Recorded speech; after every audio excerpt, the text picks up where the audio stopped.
انت تعرف ان اللي ورايا ده مش مسرح اصلا؟ تعالى كمل معايا الفيديو بقى ويعرف ايه الدنيا.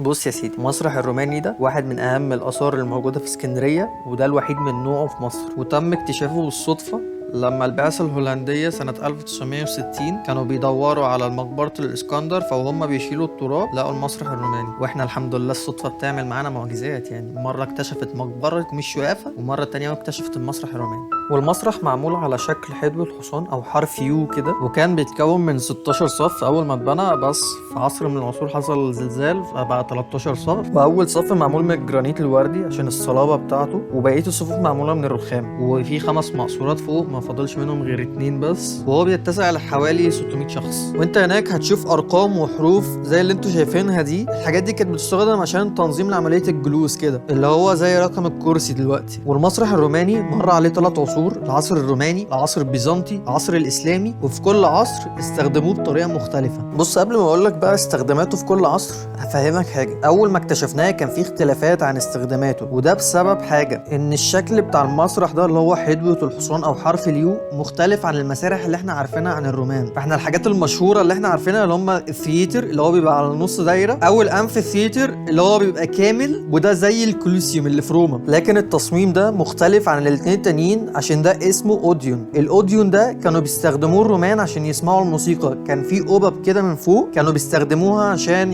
يسمعوا الموسيقى. لكن في العصر البيزنطي اختلف ده وما بقوش يسمعوا فيه موسيقى، استخدموه كقاعة اجتماعات. حتى هتلاقي الصليب البيزنطي مرسوم عليه، وغير كده في كتابات بتدعم فيه الحزب الأخضر عن الحزب التاني. وفي نفس الوقت في 2004 البعثة البولندية اكتشفت جنبيه قاعات للدراسة، فمن المحتمل اللي هو كان بيستخدم برضه كقاعة للدراسة. في العصر الإسلامي بقى اختلف خالص استخدامه، واستخدموا المكان ده كمقابر. حتى في كتابات لشواهد قبور انتوا هتشوفوها. فبعد ما اسكندرية ما بقتش العاصمة في العصر الإسلامي، المكان ده استخدموه كمقابر.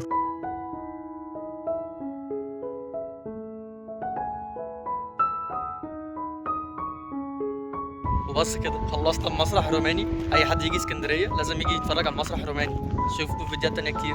سلام.